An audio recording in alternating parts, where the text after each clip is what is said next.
everybody, this is Tyler here once again from the Character Workshop, reminding you guys to have a safe train ride home.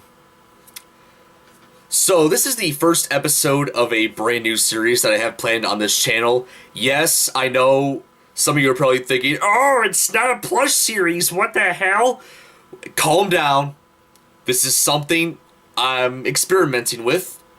I have technically done something like this in the past with TCW game reviews, and then I did another series where I pretty much just was on camera talking about video games. But for this series, under the title, It Came From England. Yes, I know some of you are going to be like, oh, but that's an Angry Birds Mania title. I know I already used that title for an Angry Birds Mania episode. But for this series, I am going to be reviewing British pop culture. Why British pop culture, you may ask? Well, in my opinion, the UK always had like some of the most interesting pieces of media out there. Along with, my home country, America, Japan, and a few others. The UK has always, had, at least in my opinion, some interesting pieces of media. Whether that be movies, TV shows, video games, music, YouTubers. Yeah, that's right, I'll be talking about YouTubers in this series. But yeah, the UK, I've always respected that country when it comes to their pop culture, and personally, I would love to visit the UK someday. Like, it looks like a beautiful place according to pictures that I've seen online of it. But that's the premise of this series out of the way. Let's talk about pretty much the first topic of this series. Some of you are probably wondering, what am I going to be doing for my first episode? Am I going to be talking about the history of England? Well, personally, I don't think history falls in the same category as pop culture, so no. Like I said, this series is going to be talking about media done by, done by England, pretty much. English YouTubers, English filmmakers, musicians, that sort of thing. That's what I'm going to be talking about in this series. So for the first episode, I thought of talking about one of my favorite childhood shows growing up. You guys see the title. You guys know what it is. It is Thomas the Tank Engine. But before I talk about the show itself, I might as well talk about the origin of it. You see, around 1945, there was a series of books called the Railway Series, made by a guy by the name of the Rev. W. Awdry. And these books were about anthropomorphic steam engines living on a fictional island called the Island of Sodor, and the books explore their many adventures of doing daily jobs, getting into accidents, etc., etc., etc. The characters that would often appear the most in these books were Thomas, Edward, Henry, Gordon, James, Percy, Toby, Duck, the Fat Controller, or as we call them here in America, Sir Topham Hatt. And the list goes on and on. So many characters from that series. A good chunk of them weren't even in the TV series for budget reasons, but then again, I'm starting to talk about the TV series. You guys pretty much have gotten the origin of Thomas and Friends out of the way. Let's start talking about the actual show. So around 1984, which was pretty much 39 years after the Railway series first came out, a television show was made based on the Railway series under the name Thomas the Tank Engine and Friends. It was created by Britt Allcroft, which, by the way, her production company logo has by far the most nostalgic intro and jingle I've ever heard. Check this out.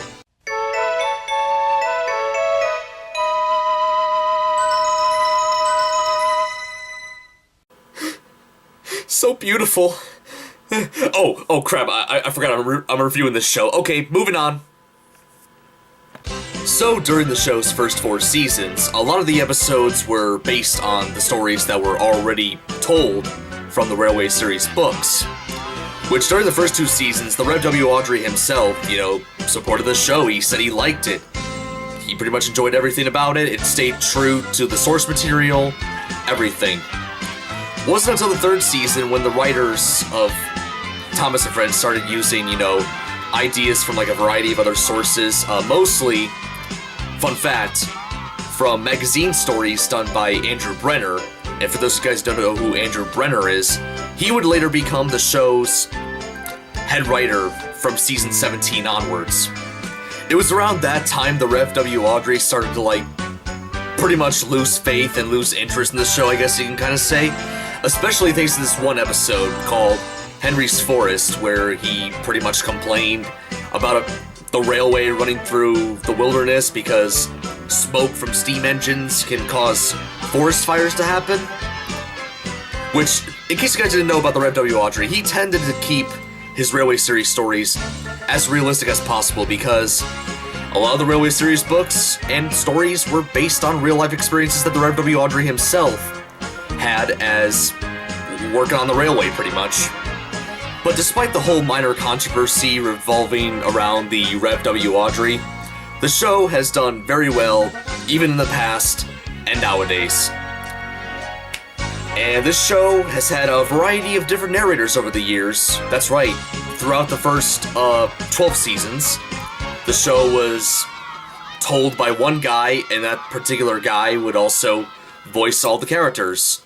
First one the show ever had was Ringo Starr, who narrated the first 2 seasons. Fun fact, Ringo was at first reluctant about narrating the show because he didn't think kids would be interested in it. He thought they'd be more interested in dinosaurs with lasers or something. But as soon as he started reading the Railway Series books, he's like, okay, you know what? I'll narrate. Why not? So, yeah. That's pretty much what got him to narrate the show. He only narrated for about 2 seasons, unfortunately. Reason why he didn't narrate any further is because he wanted to focus on his music career, so that's why he didn't show up in any other seasons, unfortunately. But after Ringo left the show, 2 more people came into his place. Eventually, around the time that Ringo left Thomas and Friends, not only was there a British dub of the show, but the show also got redubbed in America, which for a little while Ringo re-narrated a couple first and second season episodes for American audiences, but then he left the show, so 2 different people took over. In the UK dub, it was Michael Angelis, who would continue on to narrate the show up until season 16, which came out around 2012, so between 1991, which was when the 3rd season came out, and 2012, he narrated the show for 21 years, making him the longest running narrator of the English dub of Thomas and Friends, I guess you can kind of say. And then for the American dub, after Ringo left, George Carlin took over for the 3rd and 4th seasons, and then re-narrated the entire 1st and 2nd season, including episodes that Ringo never got a chance to re-narrate in the American dub. But then in the American dub, George Carlin left after the 4th season to focus on his comedy career, and then stepped in Alec Baldwin, who took over as narrator for season 5 and season 6. And then during that time, Thomas and Friends got its very first theatrical movie under the title Thomas and the Magic Railroad, which featured Alec Baldwin playing the role of Mr. Conductor, the main character of Shiny Time Station. Now keep in mind, Shiny Time Station was never released outside of the US, at least not in the UK. So UK viewers who watched Thomas and the Magic Railroad were very confused about Shiny Time Station, didn't understand it, and they pretty much kind of complained about the movie for being too Americanized, pretty much. And then after Alec Baldwin, we had Michael Brandon, who narrated the show from season 7 to season 16, making him the 2nd longest running English narrator of Thomas and Friends, but also the longest running narrator of the American dub of Thomas and Friends. And then from season 17 to season 21, both dubs were narrated by one guy. First time that's happened ever since Ringo was on the show. A guy by the name of I'm sorry, I don't know how to pronounce his last name, but yeah, let's call him Mark M. Yeah, Mark M took over as the narrator for both the British and American dubs of the show from season 17 to season 21. But then starting in season 22, the show sort of changed. Like, they started having Thomas himself narrate the show. Like, they don't have the narrator, like, narrating everything, telling what's going on in the story, explaining how the characters are feeling. It's just Thomas doing it. I don't understand why they changed it, but yeah, that's how it is nowadays with the show. Okay. Now, another thing on this show that's definitely worth talking about is the music. Now, no offense to the people who like the music from Season 8 onwards, but I'm mostly just going to be talking about the music from the classic series, and by that I mean the first 7 seasons. I do apologize once again for not making too much of a mention of the music composers of the later seasons. Just my own personal bias, I apologize. But anyways, for the first 7 seasons of the show, the music was done by Mike O'Donnell and Junior Campbell, and they pretty much did music for all sorts of, situations on the show. They did character themes, like almost every character on the show, like I mean literally every character, had their own theme song. Like even the more lesser known characters, like let's say Trevor the Tractor for an example, Daisy had her own theme. Any other obscure characters? Bulgy, I don't think really had a theme song. Correct me if I'm wrong. But yeah, a majority of the characters from the show had their own theme music to go along with whatever they were doing. And they also did music for certain situations, like if there was a crash going to happen, a runaway. And then with one particular occasions, a few occasions actually, there were a couple episodes that involved pretty much Halloween or spooky related activities. For a couple examples, Percy's Ghostly Trick, Duncan Gets Spooked, Haunted Henry, they can do like music that like can change the atmosphere quite a lot. Like they can make it go from like really happy and cheerful during the daytime with the engines, doing their business, to like surprisingly pretty dark whenever they're in spooky or almost supernatural situations. Now, another thing about the show I forgot to mention was the production. Now, for the first 11 seasons, the show was made using little miniature models with moving eyes and different face expressions that, like, the people who control the engines can put on their faces to express the characters, how they're feeling, etc., etc.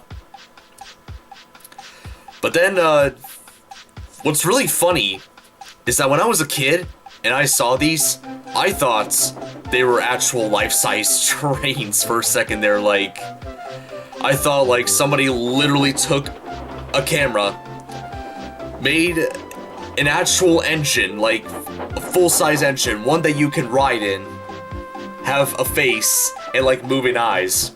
That's what I thought as a kid until I saw pictures of behind the scenes of the show, and I'm like, oh, that makes a lot more sense now.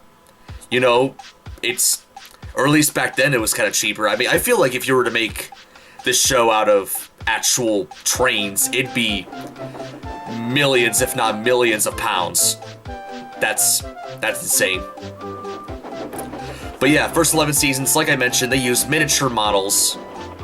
And for the human characters, they used plastic figures. Like, for close-up shots of the human characters are pretty much just the same size as the standard size of the models.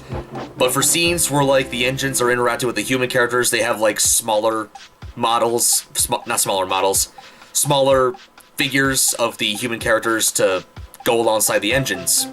But then after season 11, the show changed its formats in terms of production. For one thing, the live models are still used, but the faces of the engines and vehicles are now done in CGI, which had the characters moving their mouths when they talk, blinking, and so on and so forth. The human characters and like all the animals, they're completely animated in CGI, but like the background and the engines and cars and etc. are all live action, which kind of made season 12 one of the, I guess in my opinion, the weirdest season, like production-wise. Also, it's worth noting that this was the first season where the,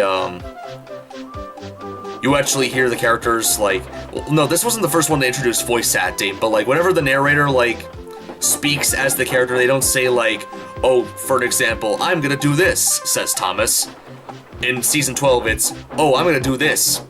But you don't hear says Thomas afterwards. But then the show completely changed around season 13 when it became fully animated. It became CGI. The bodies of the engines and cars are CGI. The background is CGI. Everything. And it also was the first season to have a voice cast. First time the English versions of Thomas had a voice cast. Now, a lot of other countries already had a voice cast for the show, particularly the Japanese dub of the show, which had a full-fledged voice cast, different people voicing the characters. But yeah, this is the first time the English language versions of the show had this. And yeah, the show has remained CGI to this very day. It has gone through a variety of changes in terms of production companies over the past decade, but since 2010, well, technically 2009, because Hero of the Rails, which was like a direct-to-video movie, that was like the first fully CGI-related thing from Thomas and Friends. So yeah, it's literally been going on for exactly a decade almost. It's also worth noting that the show also started using head writers around season 12. Like, Sharon Miller became the show's first head writer, and she was there from season 12 to season 16. A lot of Thomas fans have... Miller has been notoriously known by a lot of Thomas fans as being one of the worst things about the show, like her writing style. Like, the characters rhyme, there's always like the 3 strikes, you're out formula, I guess you can kind of call it. Like, a character goes to another character for something, ignores their advice, goes to another character, ignores their advice, the third character ignores their advice, gets into trouble, blah blah blah blah blah blah blah blah blah. You know how it works. Yeah, a lot of people have complained about Sharon Miller's writing on the show. Then season 17 came around, Andrew Brenner became head writer of the show, which, as I mentioned previously, a lot of his magazine stories were made into season 3 episodes of Thomas and Friends, so he's already got that Thomas and Friends blood in him. Which Brenner first became head writer around 2013, and to this day he's still the head writer of the show. Which he lasted longer, pretty much on the show as a head writer than Sharon Miller did. Sharon Miller only lasted like, 5 seasons? Brenner has been the head writer of the show for like 6 seasons now, and probably more to come. But that is going to be about it for talking about pretty much Thomas and Friends. Well, this video was mostly just talking about the history of the show, and pretty much what goes on behind the scenes to some extent. But what do I personally think about the show? I still love it to this day. I still would go on YouTube from time to time and rewatch random episodes from the first 7 seasons for nostalgia reasons, for entertainment, etc. The show, even after many years, even though I don't pay attention to Thomas and Friends as much as I used to, I do tend to go back to this show every now and then just for the memories, and rewatching it for entertainment, and all that good stuff. And as for my favorite episodes of the show, I feel like I may need to do another episode for that. But it's not going to be next episode, I'm already telling you that. But speaking of what's to come next, hopefully you guys enjoyed this first episode of It Came From England. Stay tuned for more to come. I definitely have a lot of plans for future episodes of this series to come. So if you want to see more, feel free to hit the like button. Subscribe to this channel if you want to see more episodes, or just mediocre plush content in general. Feel free to write a comment, etc, etc, etc. Man, this is like literally the first YouTube video I've actually done that. I've been doing this for like 8 years, and now I'm actually starting to do this stuff at the end of every video. I sure am slow. But anyways, this is Tyler here from the Character Workshop, signing out. And next time on It Came From England, we are going to be baking some beans, if you know what I mean.